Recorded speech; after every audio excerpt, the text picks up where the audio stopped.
Hey there, I'm Clayton Morris with your Fox Tech Take, and this week Samsung is out with their brand new flagship Android phone, the Samsung Galaxy S4. I've been playing with it for a few weeks now, and I wanted to give you my thoughts. First up, it feels plasticky in the hand, and that's for a good reason, because it's made of that polycarbonate material, so it has a plasticky feeling in the hand, not as sturdy and durable as the HTC One or the iPhone 5. In fact, they've even made the metal bands around the side appear to be metal, but in fact, it's plastic. The back has a textured back to it, although it doesn't actually have any texture at all. It's just light, shiny, and slippery. So overall, the form factor, it feels a little cheap in the hand.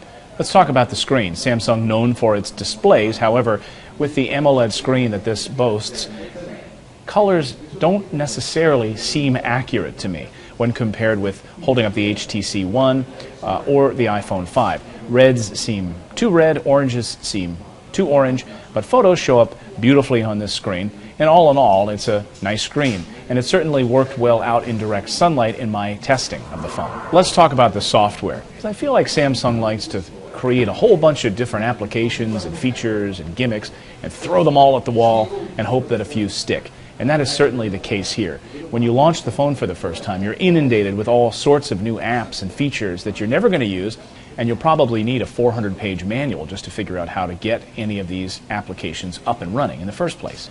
For instance, Samsung has the new S Health application, S Memo, S Translate, S Voice, the Samsung App Store, the Samsung Hub, or Samsung Link, and that's not to mention all of the other crap apps that you end up getting on this phone. For instance, I'm using the Sprint model. Then I've got the Sprint Zone and a Sprint TV and Movie Zone that launches on my phone as well. Too many apps that I'll never end up using in the first place. And if those aren't enough gimmicks for you, how about this? Why not controlling the phone with your eyeballs? Samsung rolling out this eye scrolling feature, which in my testing worked terribly. Here's an example of how it's supposed to work. I glance down at the screen, a little eyeball pops up, and while I'm reading a web page, it'll allow me to continue reading without me using my fingers. Another gimmicky feature is the air gesture, so I can control my phone by waving my hand in the air. If you've ever used a Microsoft Kinect, you know that that's a similar feature. I never really got it to work well on here either, and I couldn't see myself sitting in a subway car waving my hand in the middle of the air to go between photos.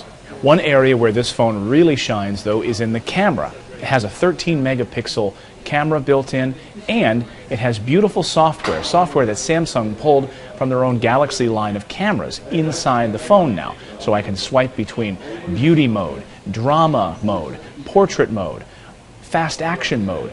All of those features that you would associate with a higher-end camera now built into the phone. So bottom line, if you're a fan of Samsung phones in the past, you're going to love this phone. It's faster, it has a better camera, and Samsung has really tried to improve on all the software in the areas they were criticized before. Good news. However, if you want a more elegant Android experience, my suggestion, go with the HTC One. Better software, cooler design, and much better hardware.